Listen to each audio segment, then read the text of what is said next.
बिस्मिल्लाहिर्रहमानिर्रहीम। अस्सलाम वालेकुम डियर स्टूडेंट्स, खैर खैरियत से हैं आप सब।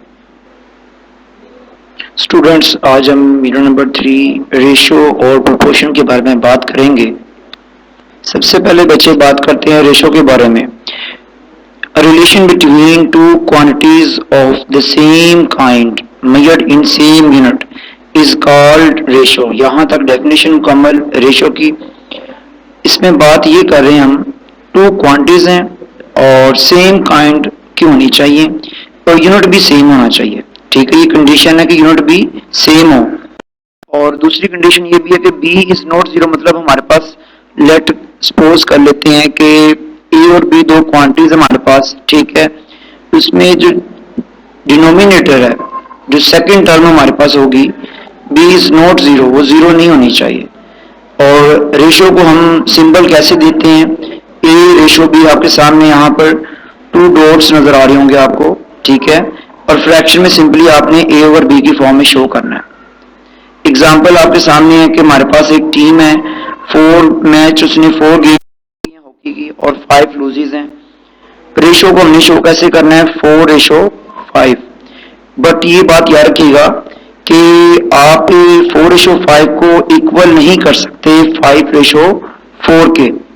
और ये रिमेंबर दैट में पहला पॉइंट यही है कि आपने इसकी जो ऑर्डर है ये इंपॉर्टेंट पॉइंट है, ठीक है, जैसे अभी मैंने बताया आपको।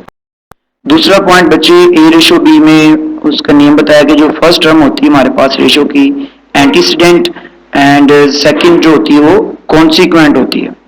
और थर्ड पॉइंट बच्चे, a ratio has no unit, मतलब कि यहाँ पर हमने अभी पढ़ा कि यूनिट उनके सेम होते हैं, तो सेम यूनिट आपको पता है कैंसल आउट हो जाते हैं, जिसकी वजह से हम रेशो को कहते हैं रेशो है नो यूनिट। स्टूडेंट्स, दूसरा टॉपिक आज का हमारा प्रोपोर्शन है।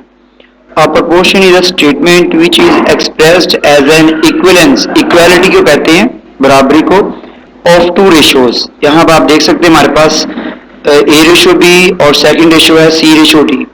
तो जो हमारे पास ये सेंटर में बेटा B और C है, इनको हम कहेंगे मीन्स। और लास्ट वाले जो हमारे पास A और D टर्म्स हैं, इनको एक्सट्रीम्स का नाम देंगे, ठीक है। और सिंपली हम इसको प्रोपोर्शन में शो करने के लिए 4 डॉट्स मतलब डबल रेशियो यूज करेंगे, और डबल रेशियो को मतलब प्रोपोर्शन कहेंगे। और प्रोपोर्शन हमारे पास इक्वालिटी की इक्वल होती है, ठीक है। इक्वल हम साइन प्लेस कर सकते हैं, हमारे पास ये इसकी सिंबॉलिकली फॉर्म मौजूद है, ठीक है। स्टूडेंट्स, हम एक्सरसाइज की तरफ आते हैं। क्वेश्चन नंबर 1, पहले क्वेश्चन में आपने गिवन जो हमारे पार्ट्स हैं ए रेशो बी की फॉर्म, और उसको फ्रैक्शन में भी शो करना है। जो मतलब जो आंसर आएगा, जैसे हमारे पास ए रेशो बी है तो इसको फ्रैक्शन में कैसे शो करेंगे, ए ओवर बी फ्रैक्शन फॉर्म में। और जो फ्रैक्शन हमारे पास हो वो सिंपलेस्ट मतलब लोएस्ट फॉर्म में होनी चाहिए। तो बच्चे हमारे पास इसका पार्ट 2 है क्वेश्चन नंबर 1 का, 450 सेंटीमीटर 3 मीटर। तो पहली बात बेटा, यूनिट सेम नहीं है, तो यूनिट सेम होने चाहिए। तो मीटर को हम क्या करेंगे, 100 से मल्टीप्लाई कर 300 बन जाएगा हमारे पास।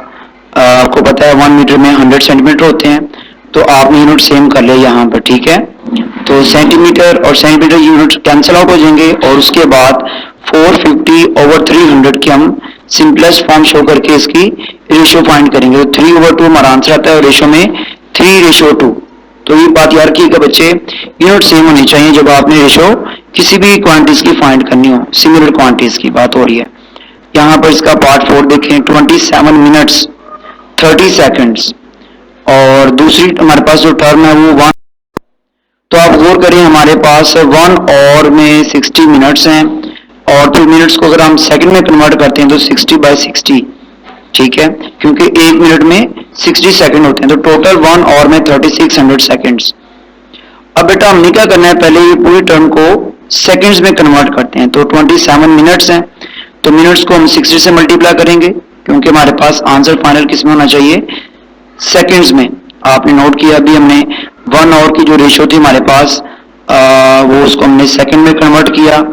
और यहाँ पर हमारे पास टोटल जो आंसर आएगा फर्स्ट टर्म का सेकंड्स में, वो हमारे पास आया 650 सेकंड्स, रेशियो 3600 सेकंड्स। अब बेटा जी इसको सिंपलीफाई करेंगे हम, और सिंपलीफाई करने का सिंपल मेथड ये, आप जो सिमिलर फैक्टर जो भी हमारे पास बनता है वो कट ऑफ हो जाता है। जैसे हमारे पास यहाँ पर डिवाइडिंग बाय 15, तो हम 15 पे डिवाइड करेंगे तो देन हमारे पास इसकी सिंपलेस्ट फॉर्म आ जाएगी 11/24, और इसको रेशियो में भी हमने शो करना है एज पर रिक्वायरमेंट। अब हम क्वेश्चन नंबर 2 की तरफ आते हैं। यहाँ पर बच्चे 60 स्टूडेंट्स हैं और स्टूडेंट्स हैं, 25 गर्ल्स हैं और रिमेनिंग बॉयज, ठीक है। तो कंप्यूट हमने करना है रेशियो को boys to the total students. आप यहाँ पर देखें टोटल जो हमारे पास नंबर ऑफ स्टूडेंट्स है वो 60 हैं, गर्ल्स 25 हैं। तो यहाँ पर पहले टोटल में से 25 सब्ट्रैक्ट होगा और हमारे पास नंबर ऑफ बॉयज कितने आए हैं 35। तो आपने बच्चे रेशियो फाइंड करनी है बॉयज टू टोटल स्टूडेंट्स की, ठीक है। तो यहाँ पर रेशियो के लिए हमारे पास पहले बॉयज है, तो बॉयज की हमारे पास कितनी वैल्यू है 35 टोटल स्टूडेंट्स हैं बॉयज के, और टोटल गर्ल्स और बॉयज टोटल कितने 60, इन दोनों की फाइंड करनी है। तो फ्रैक्शन फॉर्म में शो करके इसको सिंपलीफाई किया हमने, डिवाइड बाय 5 करने से हमारे पास आंसर आया 7/12। इसी तरह बेटा सेकंड रेशियो हमारे पास है बॉयज टू द गर्ल्स। तो बॉयज पहले आ रहा है तो पहले बॉयज की जो भी नंबरिंग है वो आएगी, रेशियो नंबर ऑफ गर्ल्स, तो 25 गर्ल्स हैं। तो यहाँ पर भी हमने क्या किया, उसको 5 के टेबल में कट आउट करके सिंपलीफाई कर लिया और 7/5 इसका फाइनल आंसर है, और रेशियो में आपके पास 7/5। जैसे बच्चे आपने अभी रेशियो फाइंड की है क्वेश्चन नंबर 2 में और 1 में, इसी तरह क्वेश्चन नंबर 3 में भी रेशियो ही फाइंड करनी है, लेकिन वो x और y के बिटवीन है, ठीक है। क्वेश्चन हमारे पास गिवन है, सबसे पहले हम ब्रैकेट ओपन करेंगे 3 4 5x 3 5 15y। बेटा आप देख सकते हैं यहाँ पर 2 वेरिएबल यूज हो रहे हैं, यहाँ पर आ रहे हैं x और y। तो पहला काम ये बेटा सिमिलर जो हमारे पास टर्म्स बनती है उनको हम सॉल्व करेंगे। तो 2x प्लस यहाँ पर आकर शिफ्ट किया माइनस हो गया, -15y हमारे पास यहाँ पर राइट साइड पे शिफ्ट करेंगे तो साइन चेंज हो गया 15y - 7y। तो टोटल हमारे पास फाइनली 8y यहाँ पर, और x के जो साथ वैल्यू बनती है वो 10x बन जाए। तो आप x रेशियो y की वैल्यू फाइंड करनी है, तो y यहाँ पर 8 से मल्टीप्लाई हो रहा है, यहाँ पर आकर डिवाइड हो जाएगा, फाइनली 10 यहाँ पर आकर डिवाइड हो जाएगा, और इसको सिंपलीफाई करें 2 के टेबल के साथ तो x ओवर y की फाइनल जो हमारे पास रेशियो बच्चे बनती है 4:5। तो आपने इसको फ्रैक्शन में भी और रेशियो में भी शो करना है। अब हम नेक्स्ट क्वेश्चन 5 की तरफ बढ़ेंगे, और मीनिंग जो आपके पास क्वेश्चन या पार्ट रहते हैं वो आपका होमवर्क होगा। अब हम क्वेश्चन नंबर 5 की तरफ बढ़ते हैं, ठीक है।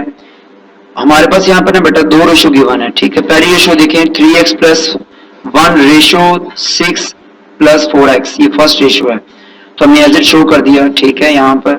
और सेकंड रेशियो गिवन है 2:5।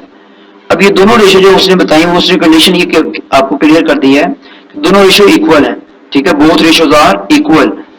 आपने करना क्या, रिक्वायरमेंट क्या है, find the value of x। तो सबसे पहले अकॉर्डिंग टू गिवन कंडीशन जो हमारे पास ये दोनों बेटा रेशियोज गिवन है इनको हम इक्वल प्लेस करेंगे, ठीक है, इक्वली कर दिया हमने। उसके बाद फिर हम आगे इसको फ्रैक्शन फॉर्म में शो किया, क्रॉस मल्टीप्लीकेशन होगी। आप देख सकते हैं 5 यहाँ पर डिवाइड यहाँ पर मल्टीप्लाई कर दिया हमने, और इसको कहते हैं क्रॉस मल्टीप्लीकेशन। तो ब्रैकेट ओपन करें यहाँ पर 5 3 = 15 5 1 = 5 और 2 6 = 12 + 2 4 = 8x। फिर वही बात हम करेंगे, सिमिलर टर्म्स को एक तरफ करना हमने, कांस्टेंट एक तरफ हो जाएंगे हमारे पास। 5 प्लस का यहाँ पर आगे माइनस, 8 प्लस 8x प्लस का था यहाँ पर आगे माइनस हो गया, तो माइनस करें यहाँ पर 7x पॉजिटिव आंसर आएगा 7। तो आप नोट करें बच्चे 7 मल्टीप्लाई और यहाँ पर आगे 7 पर डिवाइड करेंगे तो 7 हमारे पास फाइनली डिवाइड होकर आंसर 1 आएगा x का। तो बच्चे आपने नोट किया कि ये सारे क्वेश्चन आपने रेशियो और प्रोपोर्शन के ऊपर बात किया आपने। बेटा ये यहाँ पर आप देख सकते हैं क्वेश्चन नंबर 4 है, find the value of p। इधर रेशियोज हमारे पास ये 2 रेशियोज गिवन है, फर्स्ट रेशियो और ये दूसरी रेशियो हमारे पास 3:4 आर इक्वल, सेम एज बेटा क्वेश्चन नंबर 5 की तरह आप इसको सॉल्व करेंगे, ठीक है। और आज का हमारा टॉपिक यहाँ तक क्लोज हो चुका है। आज का जो होमवर्क आपको गिवन कर दिया हुआ है, और अल्लाह पाक आपको मेहनत करने की तौफीक अता फरमाए, हिम्मत हौसला ताकत, क्योंकि सब कुछ सेहत के साथ है। अपने माँ बाप का ख्याल रखें और आप नमाजों को करें, ठीक है, कायम करें, नमाज को पढ़ने का कायम करने का हुक्म है, ठीक है। ओके, अल्लाह हाफिज।